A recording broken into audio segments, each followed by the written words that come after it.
ஓம் சாய்ராம். ஓம் சாய்ராம். ஓம் சாய்ராம். அத்தியாயம் 15. நாரத இசைமுறை. திரு சோல்கரின் சர்க்கரை இல்லாத தேநீர் 2 பள்ளிகள். ஷீரடியில் ஸ்ரீ ராமநவமி திருவிழாவை பற்றி 6வது அத்தியாயத்தில் குறிப்பிட்டப்பட்டதை நூலை கற்போர் நினைவு கூர்த்தி அறியலாம். எவ்விதம் அத்திருவிழா முதலாக நடைமுறைக்கு கொண்டுவரப்பட்டது, எவ்வாறு ஆரம்ப வருடங்களில் அவ்விழாவின் போது கீர்த்தனைகள் பாடுவதற்கான ஒரு ஹரிதாசை பாடகரை பெறுவது எவ்வளவு பெரும் கடினமானதாய் இருந்தது, எவ்வாறு தாஸ்கனுவிற்கே இவ்விழாவினுடைய கீர்த்தனை பொறுப்பை நிரந்தரமாக பாபா ஒப்படைத்தது, அதிலிருந்து தாஸ்கனு அதனை எவ்வாறு வெற்றிகரமாக நிறைவேற்றி கொண்டு வருகிறார் ஆகியவர்களை நினைவு கூர்ந்தறியலாம். நாரத இசை பத்ததி. பொதுவாக நமது ஹரிதாசர்கள் கீர்த்தனைகள் செய்யும்போது மகிழ்வு நாள் உடைகளையும் முழு உடைகளையும் அணிகிறார்கள். பேடாவோ டர்ப்னோ ஏதோ ஒரு தலையணி அணிந்து கொள்கிறார்கள். நீளமான அலைமோதும் கோட், உள்ளே ஒரு சட்டை, தோள்களில் அங்கவஸ்திரம், இடுப்புக்கு கீழே வழக்கமான நீல வேட்டியும் அணிகிறார்கள். ஷீரடி கிராமத்தில் ஏதோ ஒரு கீர்த்தனைக்காக தாஸ்கனு ஒரு முறை இவ்வாறாக உடையணிந்து பாபாவிடம் வணங்குவதற்காக சென்றார். பாபா, நல்லாருக்கு மாப்பிள்ளை, இவ்வளவு அழகாக உடையணிந்து நீ எங்கே சென்று கொண்டிருக்கிறாய் என்று கேட்டார். கீர்த்தனை செய்வதற்கு என்று பதில் வந்தது. அப்போது பாபா, சிறு அலங்கார பொருட்கள் எல்லாம் எதற்கு? கோட்டு, அங்கவஸ்திரம், குல்லாய் முதலியன எல்லாவற்றையும் எனக்கு முன்னால் கழற்றிவிடு என்று கூறினார். தாஸ்கனு உடனே எடுத்து பாபாவின் பாதத்தடியில் அவற்றை வைத்தார். அதிலிருந்து கீர்த்தனை செய்யும்போது தாஸ்கனு இவற்றெல்லாம் அணிவதில்லை. இடுப்புக்கு மேல் அவர் ஒன்றும் அணிவது இல்லை. கைகளில் ஜதை, சப்லா கட்டை, கழுத்தில் ஒரு மாலை, இவற்றுடனே எப்போதும் இருந்தார். எல்லா பாடல்களும் கைக்கொள்ளும் முறையுடன் ஒரு ஒத்ததாய் இல்லை. ஆனால் இதுவே மிகச்சிறந்த மிக தூய வழியாகும். கீர்த்தனை பக்ததிகளை படைத்துருவாக்கிய நாரத ரிஷியே மேல் உடம்பிலும் தலையிலும் ஏதும் அணியவில்லை. தம் கையில் வீணை ஏந்தி இடந்தோறும் அலைந்து திரிந்து கடவுளின் புகழை பாடினார். திரு சோல்கரின் சர்க்கரை இல்லாத டீ.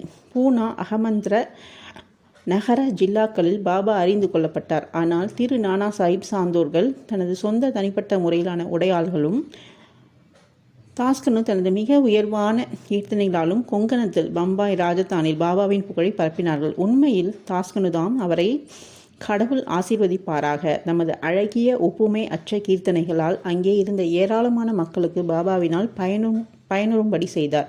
கீர்த்தனைகளை கேட்க வந்த மக்கள் வெவ்வேறு சுவையுள்ளவர்களாய் இருப்பர். சிலர் ஹரிதாஸின் அறிவாழத்தை அல்லது புலமையை விரும்புவர். சிலர் அவரது அபிநயங்களையும், சிலர் அவரது பாடலையும், சிலர் அவரது விகர நகைச்சுவைகளையும், சிலர் அவரது துவக்க வேதாந்த வியாக்கியானங்களையும் மற்றும் சிலர் அவரது முக்கிய கதைகளையுமாய் பலர் பலவிதமாக ஆர்வம் கொண்டிருப்பர்.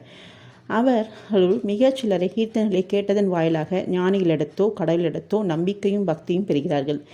ஆயினும் தாஸ்கனுவின் கீர்த்தனைகளை கேட்கும் அவையோர்களது மனங்களில் விளைவு மின்சாரமாகும். அது அங்கனமே இருந்தது. கீழ்கண்ட ஒரு நிகழ்ச்சியை இங்கு தருகிறோம். தாஸ்கனு ஒரு முறை தானோவில் கௌபினேஸ்வர் கோயிலில் சாய்பாபாவின் புகழை பாடி கீர்த்தனை செய்து வந்தார். அவையோர்களுள் திரு சோல்கர் என்பவர் சிவில் கோர்ட்டில் ஒரு தற்காலிக ஊழியராக வேலை பார்த்து வந்த ஏழை ஆவார். மிகவும் கவனத்துடன் தாஸ்கனுவின் கீர்த்தனை அவர் கேட்டு பெரிதும் உருகி போனார். அவர் அங்கேயே அப்போதைய மனதினால் பாபாவுக்கு வணக்கம் செலுத்தி விரதம் எடுத்துக்கொண்டு பின்வருமாறு கூறினார். பாபா, நான் என் குடும்பத்தை காப்பாற்ற இயலாத ஒரு ஏழை. தங்களது அருளால் நான் இலக்காவிற்கு தேர்வில் வெற்றி பெற்று நிரந்தர உத்தியோகம் பெற்றால் ஷீரடிக்கு சென்று தங்கள் பாதங்களில் விழுந்து தங்கள் நாமத்தினால் கற்கண்டை விநியோகிப்பேன். இது நிறைவேறக்கூடிய நல்ல அதிர்ஷ்டம் இருந்ததால் திரு சோல்கர் பரீட்சையில் தேர்வு பெறவே செய்தார். எவ்வளவு விரைவோ அவ்வளவு நலம் என்பதாக தனது விரதத்தை நிறைவேற்றுவது ஒன்றே அவரது எஞ்சியாயிருந்தது. பெரும் குடும்பத்தை தாங்க வேண்டிய ஏழை மனிதர் திரு சோல்கர் அவரால் சீரடி பயணத்திற்கு நேரும் செலவை தாங்குதல் இயலாது. தானே ஜில்லாவில் உள்ள நானா காட்டையோ அல்லது ஹயத்யாத்ரி மலைத்தொடரையோ கூட ஒருவன் எளிதில் கடந்துவிடலாம். உம்பரக்காட்டை, அதாவது வீட்டின் தலைவாயிலை ஒரு ஏழை மனிதன் கடப்பது என்பது மிக மிக கடினமானது. எவ்வளவு விரைவில் தனது விரதத்தை பூர்த்தி செய்ய முடியுமோ அவ்வளவு விரைவில் பூர்த்தி செய்ய அவளும் கவலையும் முற்ற திரு சோல்கர் தனது செலவை குறைத்து சிக்கனப்படுத்தி பணத்தை சேகரிக்க தீர்மானித்தார். தனது உணவிலும் தேநீரிலும் சர்க்கரை உபயோகிப்பதில்லை என முடிவு செய்து தேநீரை சர்க்கரையின்றியே அருந்த தொடங்கினார். இவ்வாறாக அவர் சிறிது பணம் சேகரிக்க என்றதும் சீரடியை வந்தடைந்து பாபாவின் தரிசனத்தை பெற்றார். அவர் பாதங்களில் விழுந்தார். ஒரு தேங்காயை அர்ப்பணித்தார். தனது விரதப்படி அந்த கரண சுத்தியுடன் கற்கண்டை விநியோகித்தார். பாபாவிடம் அவரது தரிசனத்தால் தான் மிகவும் மனம் மகிழ்ச்சியுற்றதாகவும் அன்றைய தினத்தில் அவரது ஆசைகள் பூர்த்தியாயின என்றும் கூறினார்.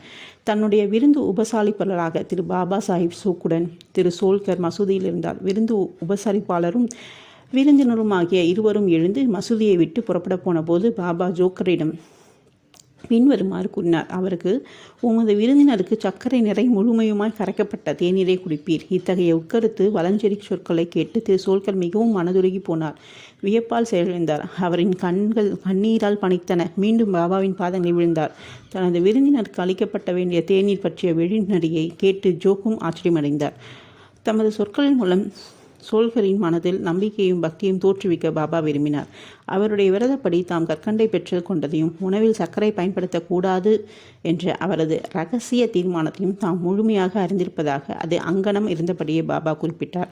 பாபா கூறியதன் பொருளாவது, என் முன்னர் பக்தியுடன் உங்களது கரங்களை நீட்டுவீர்களே, ஆனால் உடனே இரவும் பகலும் உங்களுடனே கூடவே நான் இருக்கிறேன்.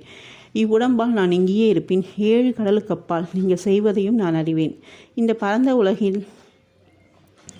நீங்கள் விரும்பியபடி எங்கு வேண்டுமானாலும் செல்லுங்கள். நான் உங்களுடனே இருக்கிறேன். உங்களது இருதயமே எனது இருப்பிடம். நான் உங்களுக்குள்ளேயே இருக்கிறேன். உங்களது இருதயத்துள்ளும் அதை போன்ற சகல ஜீவராசிகளின் இருதயங்களுக்குள்ளும் இருக்கும் என்னையே எப்போதும் வணங்குவீர்களாக. என்னை இங்கனமே அறிபவர் உண்மையிலே ஆசீர்வதிக்கப்பட்டவரும் அதிர்ஷ்டசாலியும் ஆவார். இவ்வாறாக எவ்வித அழகிய முக்கியமான நீதி பாபாவின் சோல்கருக்கு உபதேசிக்கப்பட்டது. அடுத்தது 2 பள்ளிகள்.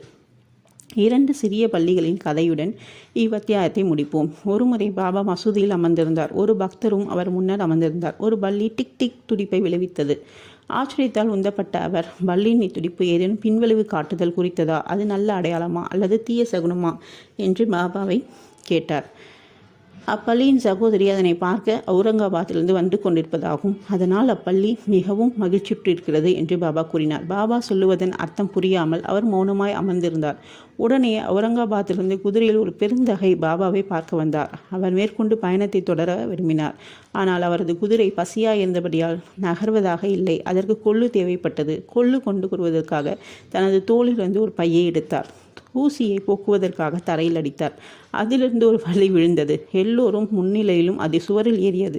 கேள்வி கேட்ட பக்தரிடம் அப்பள்ளியை நன்றாக கவனிக்கும்படி பாபா கூறினார். அது உடனே தனது பெருமையான நடையுடன் தன் சகோதரியை நோக்கி சென்றது. நீண்ட காலத்துக்கு பின்னர் இரண்டும் சந்தித்தன. ஒன்றையொன்று முத்தம் கொடுத்து கட்டி அணைத்துக் கொண்டன. சுற்றி சுற்றி ஓடி வந்து அன்பால் நடனம் ஆடின. ஷீரடி எங்கே இருக்கிறது? அவுரங்காபாத் எங்கே இருக்கிறது? குதிரையில் இருந்த மனிதர் பலியுடன் எங்கனம் அவுரங்காபாத்திலிருந்து வந்தார். 2 சகோதரிகள் சந்திக்கப் போவதை எங்கனம் பாபா முன்னாலேயே தீர்க்க தரிசனம் செய்தார். இவையெல்லாம் உண்மையிலே மிகவும் ஆச்சரியமானது. பாபாவின் எங்கும் நிறை பேரறிவையும் அனைத்தையும் உணரும் ஆற்றலையும் மெய்ப்பிக்கிறது. பிற்சேர்க்கை. எவர் ஒருவர் எவ்வத்தியாயத்தை பக்தியுடன் படிக்கிறாரோ அல்லது தினமும் கருத்தூன்றி பயில்கிறாரோ சத்குரு சாய்பாபாவின் அருளும் அவரது அனைத்து ஆழ்துயர் நிலைகளும் அகற்றப்படும். எனவே ஸ்ரீ சாயியை பணிக. அனைவருக்கும் சாந்தி நிலவட்டும். ஓம் சாய்ராம், ஓம் சாய்ராம், ஓம் சாய்ராம். அடுத்த அத்தியாயத்தில் சந்திப்போம். நன்றி.